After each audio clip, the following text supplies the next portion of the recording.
And here comes the star. There's the good boy himself, Indy, ladies and gentlemen.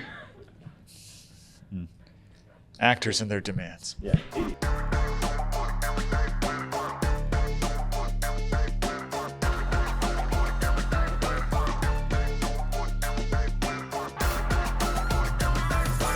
Hi, David Crow with Den of Geek here, and I am here with the director of Good Boy, Ben Leonberg, and the producer, Kari Fischer, as well as we have in the studio the good boy himself, Indy. The proper place to begin is with Indy. Mm-hmm. Is he named after the family dog of Henry Jones Jr.? Yes, absolutely. We named the dog Indiana. We named the dog Indiana. You are named after the dog? 100%. That's not a mistake. When we got Indy, we did not intend to make a movie with him. I had this idea for a horror movie told entirely from the perspective of a dog, probably after watching another Spielberg movie for the 100th time, Poltergeist, which begins with the golden retriever, exploring the house, clearly aware that something's going on before the humans are. And I'd been thinking for years that somebody should make a movie from that dog's perspective. Started writing the script, started thinking we should test out this concept. He was there. After one of those proof of concept shorts, won him an acting award. That kind of forced our hand. And yeah, he's a star now. Had you ever noticed, whether with Indy or another pet, maybe a cat, them staring off into the darkness and you're like, what the hell are they looking at? Indy's always had a really intense 1,000-yard stare. Ben likes to say it often happens before mealtime, but quite often, even when he was just a little puppy, he would just sit there kind of expectantly staring at us, around, in corners.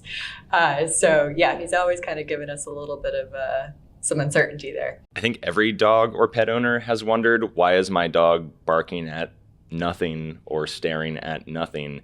It's spooky, but it's also like assumably what humans bred dogs to do, to be like our first line of defense against unseen predators. So like there's a reason they do that, and it's spooky in the modern era. One of the most striking things about this movie is that for the most part, we never see Indy's owner within the movie. We almost never see this person's face. And could you talk about that choice? We really wanted the film to be from the perspective of a dog, for the dog to be the point of view character. And that meant, in many cases, getting the camera down on his level, which was a practical challenge just because even, not to get too into the weeds of camera equipment, but the lowest conventionally available tripods, hi-hats, are actually still too high. So we had to get creative with getting the camera on Indy's level. That meant that so much of the movie, you would have characters off camera just by the way they were normally framed. Not dissimilar from like E.T., another Spielberg reference, where the adults are like oftentimes from the shoulders down.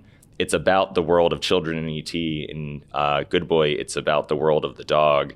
Not that he doesn't have this like intimate relationship with the human. It's just that we see like, you know, Indy weaving through the human's legs and like interacting with his hands and feet. You mentioned Spielberg. You've mentioned Hitchcock. Was important that this feel like a true, not just a true horror movie, but a sophisticated film in a way, and not like certain other films where the dog's the main character and you hear a celebrity voice over them. Yeah.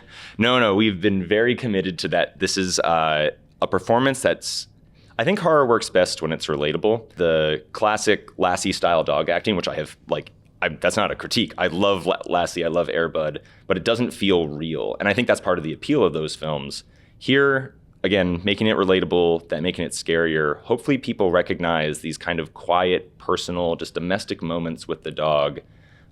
He's not guided by, you know, abstract thought or things that a dog couldn't realistically do, besides the obvious caveat of the supernatural, which I think we all worry they might be able to pick up on. So yeah, it was really important to us that he behave and act like realistically, or at least realistically in a relatable way. Yeah, and even down to the sounds that he makes, we were very intentional about making sure that it's not like he's constantly having a conversation with his person. Sure, you have, you know, various forms of dialogue with your pet, but it's not like a call and response type of relationship. Yeah, on one level, I'm thinking, this you have to be possessed to be cruel to a dog. That could be one takeaway. But another for me, I would say, is it a little bit about the how difficult it is for us to communicate with pets about abstract ideas, perhaps like mortality.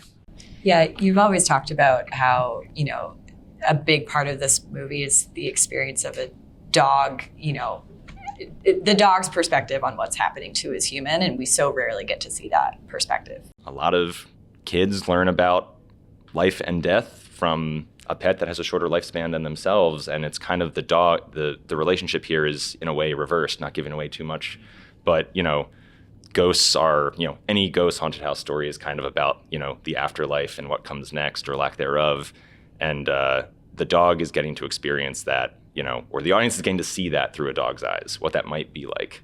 Well, I can say your leading man was a very good boy. Yes, we believe so as well. It's nice to have it validated. Thank you so much for coming by, and thank you for bringing Indy. This was wonderful. We're so happy to be here. Thank you so much. Thank you.